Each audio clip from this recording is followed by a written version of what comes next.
Sorry about the noise, but I have said on more than one occasion, 1,000 subscribers, I'll suppress all those groans. Anyway, that's great.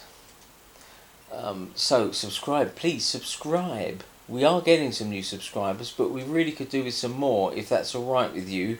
So look at the bottom right hand corner of this video that you're watching now, and while you're watching it right now, there's a green square. If it's on a PC you're watching, green square with an S in for sardines. Just press it, and as if by magic the subscribe button comes up. Otherwise, just look below the screen and then press the subscribe button. The little bell next to it notifies you whenever we post a new video, and that's all I'll say on it for now. Great. Good news about the money, isn't it? Last week, lots of grants were given out or announced as part of the emergency arts funding.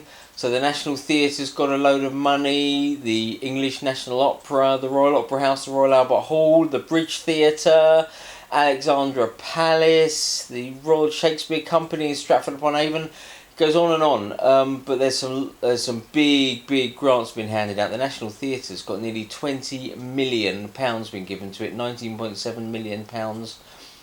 The biggest award has gone to the Royal Opera House, who's got over £21 million given to it. So all this money is seen as life-saving. It's going to get all these venues out of a real hole during this pandemic, the period of closure. But at the same time, though, I can't help wondering if they're also being given out as little sweeteners for what's going to happen in possibly 2 days' time.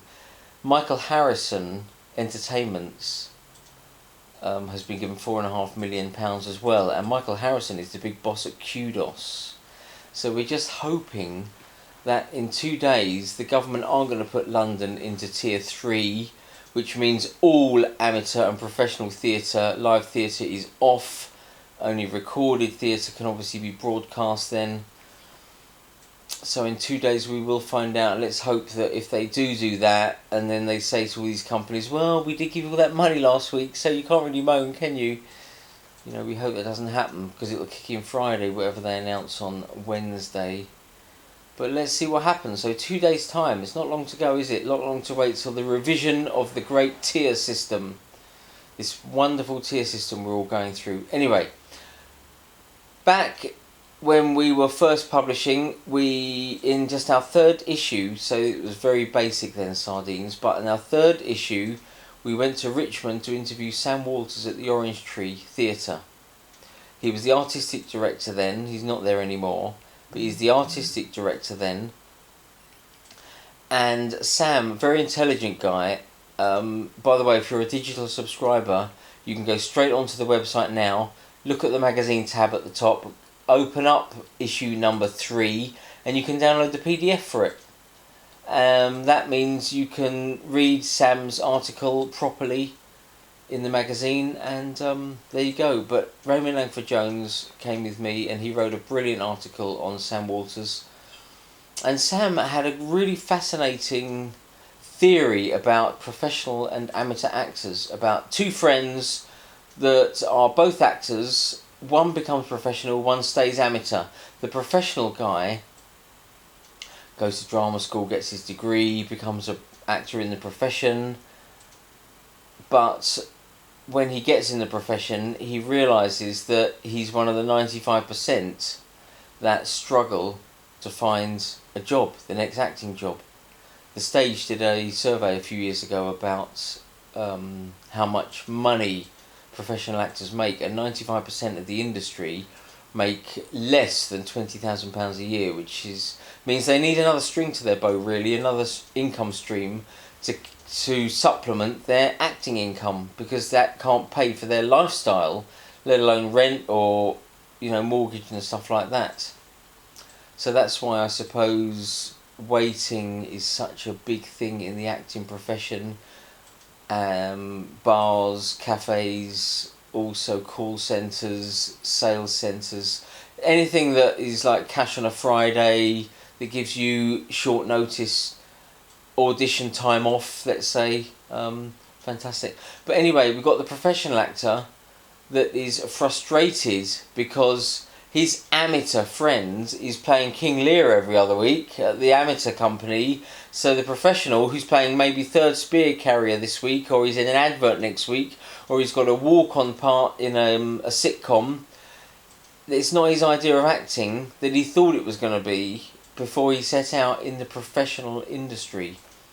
So he's going to be a little resentful perhaps of his amateur friend who's doing very well for himself on stage.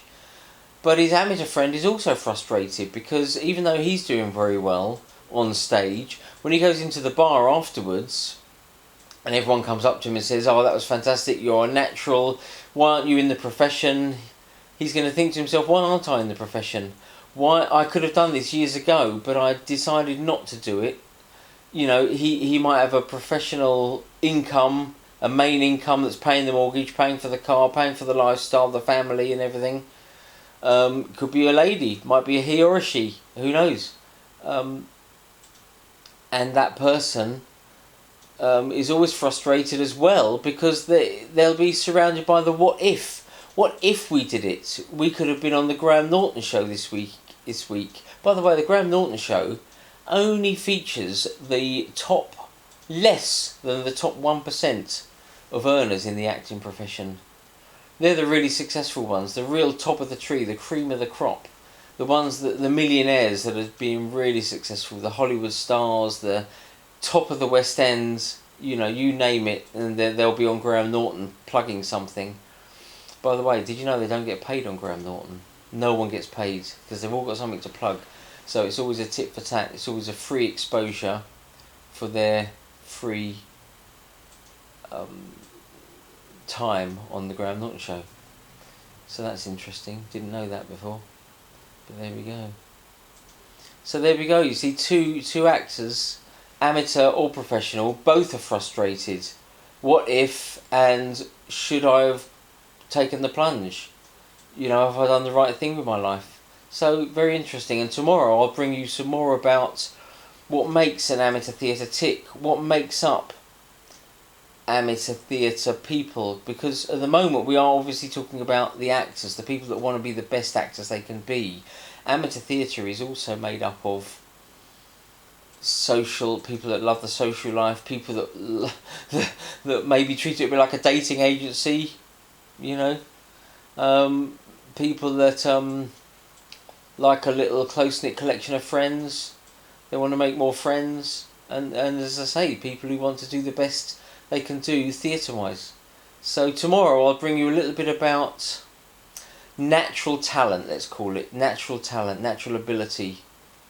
So yeah, there we go. But that's all for now, okay? Another video out tomorrow, Tuesday. But in the meantime, stay safe, stay well. We will be back because there's a vaccine around now, doing the rounds. You wouldn't know it, would you? But it is doing the rounds. But we might go into tier 3 first. See you later. Bye. Ugh.